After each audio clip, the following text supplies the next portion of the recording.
நண்பர்களே, நம்ம இப்போ இந்த பதிவில் ஹேஷ்பேக் கார்ஸ் பற்றி ஒரு சில விஷயங்களை தான் இப்போ நம்ம பார்க்க போகிறோம். ஹேஷ்பேக் அப்படின்னு சொன்னாலே சின்ன காரு, அதாவது ஒரு ஃபேமிலி போகிறதுக்கு ஏற்ற மாதிரியான ஒரு காரு.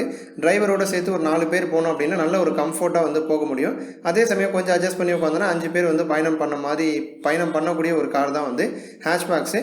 ஹேஷ்பேக்ஸ் காரை பொறுத்த வரைக்கும் விலை அப்படிங்கிறது ரொம்ப கம்மியாக இருக்கும். மற்ற செடான், எஸ்யூவி மற்ற கார்களோட கம்பேர் பண்ணும்பொழுது விலை ரொம்ப கம்மியாக இருக்கும். குட்டியான ஒரு காரு, வீட்டில் பார்க் பண்ணுறதுக்கு இட வசதி அதிகமாக இல்லாதவங்களுக்கும் அதிக பண வசதி இல்லாதவங்களுக்கும் இந்த ஹேஷ்பேக்ஸ் அப்படிங்கிறது நல்ல ஒரு சாய்ஸாக இருக்கும். அதேமாதிரி முதல்ல கார் வாங்க போகிறவங்களுக்கும் இந்த ஹேஷ்பேக் அப்படிங்கிறது நல்ல ஒரு சாய்ஸாக இருக்கும். இந்தியாவில் பார்த்திங்க அப்படின்னா நிறைய ஹேஷ்பேக்ஸ் கார்ஸ் இருக்குது.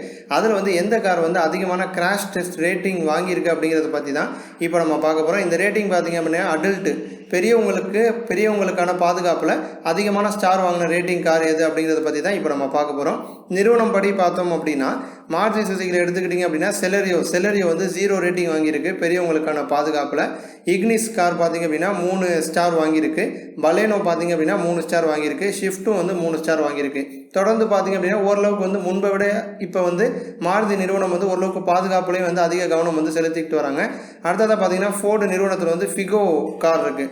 அந்த கார் 0 ஸ்டார் வாங்கியிருக்கு. ஹுண்டாய் பார்த்திங்க அப்படின்னா இயான் இருக்குது, கிராண்ட் ஐட்டன் இருக்குது. 2 காருமே 0 ரேட்டிங் தான் வாங்கியிருக்கு. அடுத்ததாக டாட்சன் நிறுவனத்தில் கோ அப்படின்னு ஒரு கார் இருக்குது. அதுவும் 0 ஸ்டார் தான் வாங்கியிருக்கு. ரெனால்ட் நிறுவனத்தில் குவிட் அப்படின்னு சொல்லிட்டு ஒரு கார் இருக்குது. அந்த காரும் பார்த்திங்க அப்படின்னா 0 ஸ்டார் வாங்கியிருக்கு. டாட்டாவில் நானோ கார் இருக்குது. நானோ காரும் பார்த்திங்க அப்படின்னா 0 ரேட்டிங் வாங்கியிருக்கு.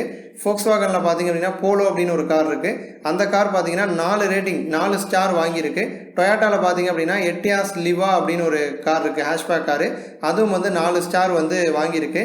இப்போ இருக்கக்கூடிய கார்கள்லேயே அதிகமான ஸ்டார் வாங்கின கார் 3 கார் தான். ஒன்று ஹோண்டா ஜாஸ், இன்னொன்று எட்டியாஸ் லிவா, இன்னொன்று ஃபோக்ஸ்வாகன் போலோ. இது 4 ஸ்டார் ரேட்டிங் வாங்கியிருக்கு. அடுத்த இடத்துல பார்த்தீங்க அப்படின்னா 3 கார்கள் 3 ஸ்டார் வாங்கியிருக்கு. அது 3மே மாருதி சுசுகியோட கார்கள் தான். இக்னிஸ், பலேனோ மற்றும் ஷிஃப்ட், இந்த 3 கார்களும் 3 ஸ்டார் வாங்கியிருக்கு.